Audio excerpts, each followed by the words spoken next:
Okay, I'm going to do my second tour video. It's been a little bit since my last one.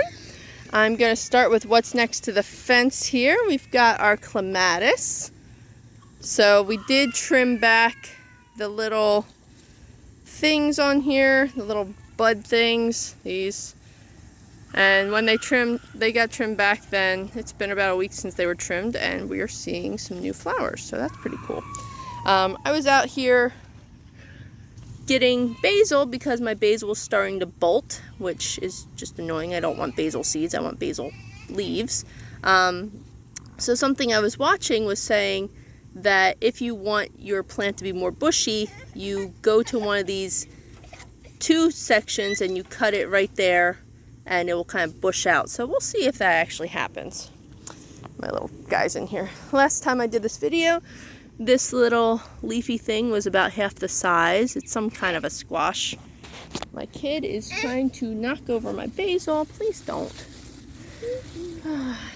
He's just walking along humming. I've got my oregano over here. I've still got quite a bit of viola flowers here. So this patch was what I showed in my last video, and it had a whole bunch more flowers than it does now, but it does have the little flowers that go on the seed.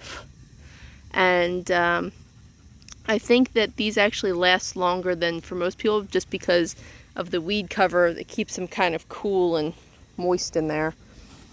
Let's see. My dog's in here.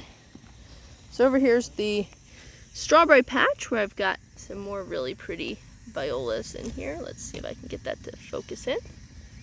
There we go. How pretty is that?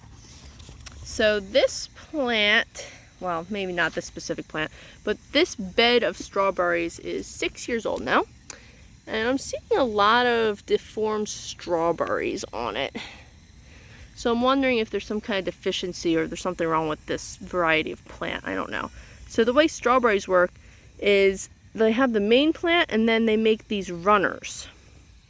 And these runners will become new plants. So all these little runners will run all around in here and become new plants. So I'm going to put it that way where there's this big hole where I'd like it to fill in. There we go. This used to have a lot more flowers in it than it does now. So over here, last time I had talked about starting my suckers from my plants in water, and look at how great they're looking. There are flowers all over these plants versus this one right here, which was that experiment I talked about last time where this is the one that I put straight into the ground. So it did lose most of its leaves and branches at this point. So I just took off all the dead stuff and all that's left is this little thought of a branch. And this is about a week younger than these. And if I pull this way, you can see like the height difference is insane. So yes, you can take a sucker and put it straight in the ground. It will live, probably, as long as you keep up on the watering. But is it worth it when you can have a nice, big, healthy plant that's covered in flowers in half the time? So to me, it makes more sense just to start in water. I actually have one in the house that I have to do. So last time I did this video, hang on a second. Right, sorry for the pause there. My toddler likes to get in here and get into stuff he shouldn't. Last time I did this video, I was talking about my bush beans and how I wasn't sure what was going on with them. So I went and looked at the labels, and this is Burpee Lot 6, which is what I had put in. And then when I filled in the holes, I opened a new pack, which was Burpee Lot 11. And all of the ones from 11 are these dang pole beans.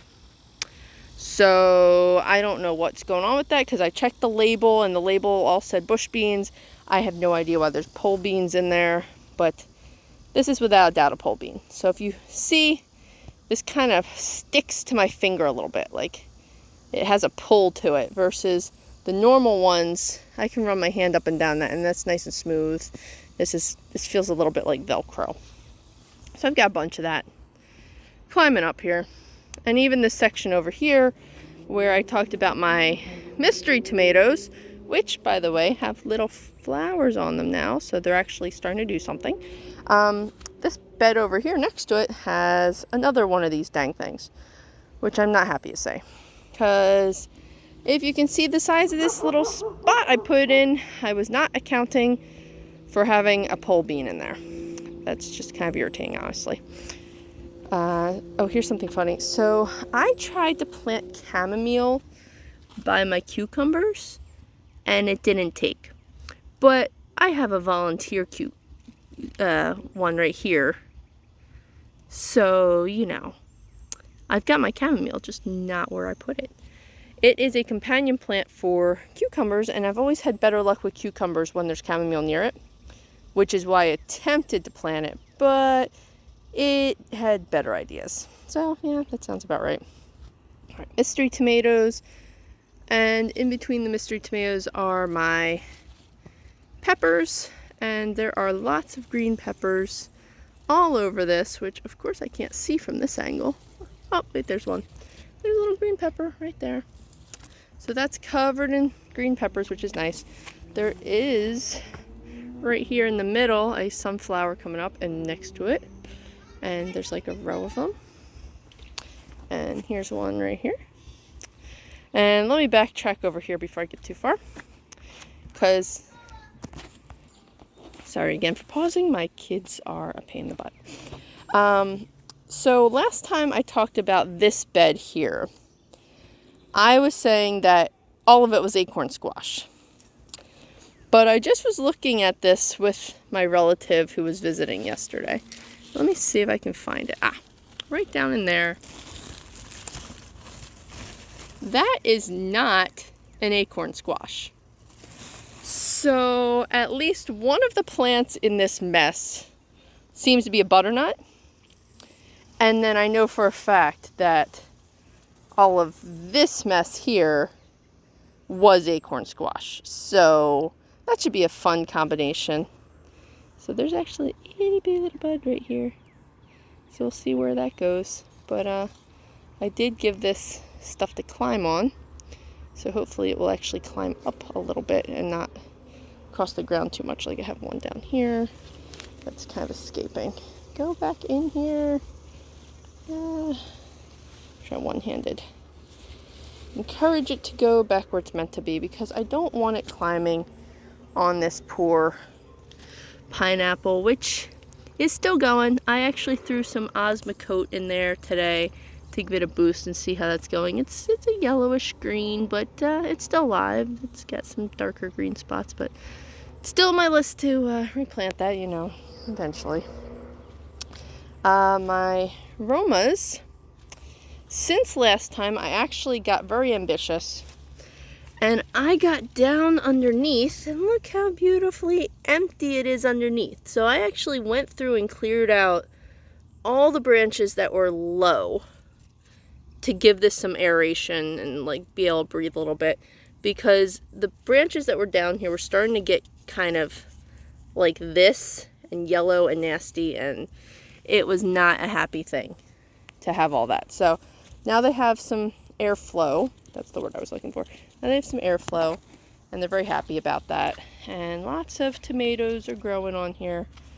All right, I gotta go around this way because I've got that in the middle. Here's like an overview as I'm walking. So over here is my other strawberry, and this thing is making runners like crazy, so I'm gonna have to find a way to rehome this at some point into its own bed, because it wants to grow way crazier than I'm letting it. So my green onions, I've got one there going to seed, and the other ones I did not let go to seed because I want to eat these, so I only let one go to seed because why not? All right, so here, this section here is more babies from the crazy cherry tomatoes. So this I actually just staked up. I had to do stake like strings. There's a string that goes like around. I just had this pole right here, and I add a string around to try and contain it. because on that side it was actually falling into the path when I couldn't walk. I'm like, no. My nasturtium is getting happy here. So I've got some of that showing up. Here's another side showing my sunflowers. And then over here, I'm very happy to show you one of my sunflowers is blooming. I actually have a second one. I'll walk over to it in a minute. And then this one back here is getting tall, so I'm happy about that. And then if I look over at this bed, my sunflowers are doing the companion planting thing, where the sunflower is growing up, and as it does, the cucumber is starting to put vines onto the main stem and is climbing up with it. So I'm really curious to see how that goes, because the cucumber doesn't grip so tight that it's going to hurt the sunflower. And the sunflower is just doing what it's doing. So down here I've got my zucchinis.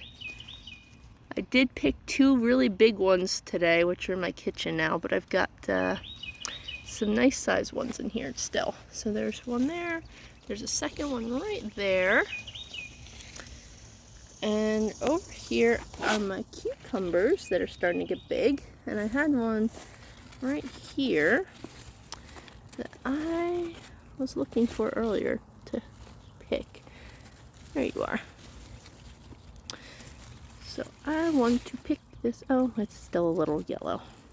So I'm just going to put it there where it will get greener tomorrow. And I'll pick it tomorrow. Let me see if my buddy's still over here.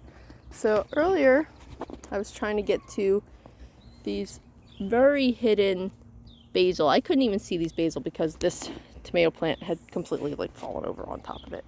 So I was like standing here, and as I was moving around, I saw something kind of go, I'm like, what is that? And there was a frog. Well, sorry, my toad. My toad buddy was sitting right here. Oh, wait, no. I thought I saw him for a second. He probably hopped around this way. Oh, wait, there he is. There's my toad buddy. Right there. He's hiding out because my toddler was chasing him earlier. So I quick moved my toddler so I'll show him to you. So down here I've got my pepper that a squirrel dug out on me this morning. And obviously it's not very thrilled about that. And it's probably going to die. I'm going to have to throw some water on it, I think. And then this one is my Pantera pepper. Let's see. So this I actually got quite a few good sized peppers off of today. And then over here, let's see. So this is making a really interesting looking tomato. So I'm curious what that is. That's some kind of a big tomato is what I'm told. I don't know what that means. This is the Marbone tomato. So this one actually is like a green tomato with a light green tomato with a dark green top. And then if I come over here to the big beef, let's see, the big beef are down here. And they are a totally different shade of green tomato. And then if I look over here, this is the German Johnsons. And they're like this weird ghostly green color tomato. Here, sorry toad, the toad startled me, I startled him. So there's those tomatoes there. And up here is my second sunflower that I just saw open this morning. Why is over there, dear? What? There's a bunny. Oh, so there is. There's a bunny right here looking at us. But where's he going? There he is. So right there, there's a bunny. He can't get into the garden, so he's just checking us out. But yeah, there's a little hippity hop going, why can't I get into your garden and eat all your good stuff? So down here's my fig. So that has grown significantly since the last video because I put more coffee on it. And since I put coffee on it, it's been very happy with that. So if you have a fig, coffee grounds apparently is the way to go with that. My potatoes, they're still doing flowers. At least on the middle one here. And it's got some buds right there. And then no more on this one. And these two are like half the size. I have no idea why. And let's see, down here I had some more zucchini hiding. Where are you? There's zucchini right in there. It's starting to get dark, so you probably can't see it all that well. Alright. And I'm losing my pathway here. 2 giant zucchini leaves. So I actually have to kind of push past the zucchini leaves to get out of this area here. Some cherries. Okay. My bok choy are really going to seed here. So I've just been letting them do that because I'm going to collect seeds and then pull them out. So go away. So these are getting really big and I have to wait till they're brown to pull them. The leek over here that I showed in my last video is now covered in flowers, so that should go to seed and I'll be able to take seed from that. And there's my toad again. There he is. I think he's eating bugs, so that makes me very happy because there's plenty of bugs out here smacking me in the face as I'm doing this. Alright, and I think that sums up most things. I did get a lantana, which, even though it's not native, I really like these because they change color as they grow, and I've always found them completely fascinating because it's like yellow and orange and red. And then to make both my kids happy, I actually found this variety at the garden center that is pink and red. So my kid who loves red is happy, my kid who loves pink is happy, and I'm happy because I've got a lantana, so that's all exciting. Alright, I think that about sums up the garden today. So thank you for watching, and hopefully I'll remember to do another video soon. Alright, bye-bye.